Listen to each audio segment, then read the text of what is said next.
Welcome to cube TV. నేను anchor హిమ. నందమూరి నరసింహ బాలయ్య హీరోగా Bobby direction లో వస్తున్న భారీ సినిమా డాకు మహారాజ్. బాలయ్య కెరియర్ లోనే భారీ బడ్జెట్ తో తీసిన మూవీ ఇది. ఇప్పటికే విడుదలైన ట్రైలర్, టీజర్లు అంచనాలు అమాంతం పెంచేశాయి. నిర్మాత నాగవంశీ ఖర్చుకు వెనుకాడకుండా ఈ సినిమాను నిర్మించారు. ప్రజ్ఞా జైస్వాల్, శ్రద్ధా శ్రీనాథ్ హీరోయిన్లుగా నటించారు.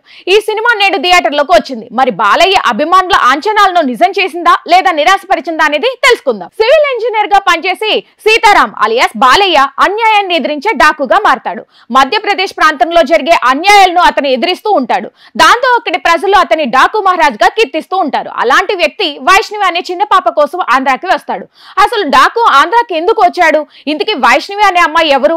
ఆమెను కాపాడటం కోసం అతను ఏం చేశాడు? డాకు మహారాజ్ గతం ఏంటి అనేది తెలుసుకోవాలనుకుంటే సినిమాని థియేటర్ లో చూడాల్సిందే. బాలయ్య చాలా కాలం తర్వాత ఓ కొత్త రకమైన పాత్రలను నటించాడు.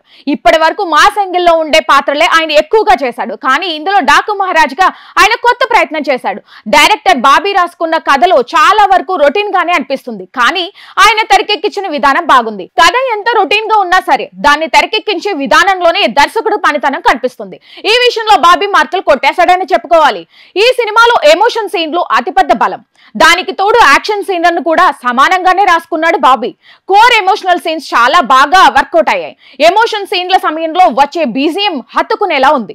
బాలయ్య చాలా సీన్లలో కనిపించే విధానం ఆకట్టుకుంటుంది. ఆయన చెప్పే డైలాగులు, ఫైట్ సీన్లు కొత్తగా ఉన్నాయి. ఇంటర్వెల్ సీన్ అయితే విజిల్ వేయించేలాగే ఉంది.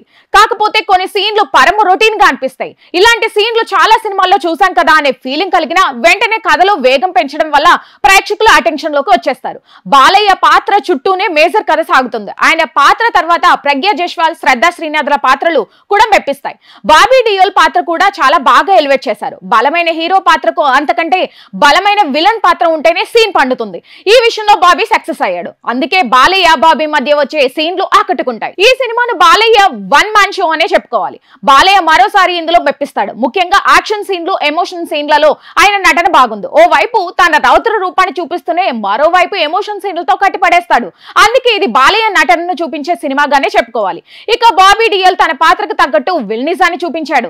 హీరోయిన్స్ గా చేసిన ప్రజ్ఞా జైస్వాల్, శ్రద్ధా శ్రీనాథ్ పాత్రలు చాలా లిమిటెడ్ గా ఉన్నప్పటికీ ఉన్నంత సేపు ఆకట్టుకున్నారు. మిగిలిన పాత్రలకు పెద్దగా స్కోప్ లేదు. డైరెక్టర్ బాబీ సినిమాతో మరోసారి తన మార్క్ చూపించాడు. 4-5 సినిమాలను కలిపేసి ఒక్క సినిమాగా చేసేసి నెట్టుకొస్తున్నాడు అనే అపవాదును ఈ సినిమాను చాలా వరకు చెరిపేశాడు అని చెప్పుకోవాలి. కథ సాదా సీదాగానే ఉన్నా ఆయన తెరకెక్కించిన విధానానికే మార్కులు పడతాయి. ఎమోషన్, యాక్షన్ రెండింటి మీదనే కథను నడిపించాడు.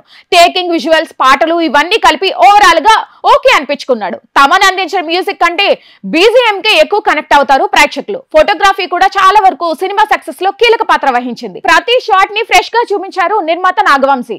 పెట్టిన ఖర్చు ప్రతి ఫ్రేమ్ లో కనిపిస్తుంది. ఎడిటింగ్ ఇంకాస్త మెరుగ్గా ఉండాల్సింది. ప్లస్ పాయింట్స్ ఏంటి అంటే బాలయ్య నటన, Bobby Deol villainism, Bobby direction. Minus పాయింట్లు ఏంటి అంటే రొటీన్ గా అనిపించే కదా, ఆకట్టుకోని పాటలు. చివరిగా చెప్పాలంటే డాకు మహారాజ్ తో బాలయ్య నటన పరంగా మార్కులు కొట్టేస్తే డైరెక్టర్ టేకింగ్ పరంగా మార్కులు కొట్టేస్తాడు. ఇద్దరికి ఈ సినిమా ఓ హిట్ ఇచ్చేసింది. ఇక రేటింగ్ చెప్పాలి అంటే 2.5/5.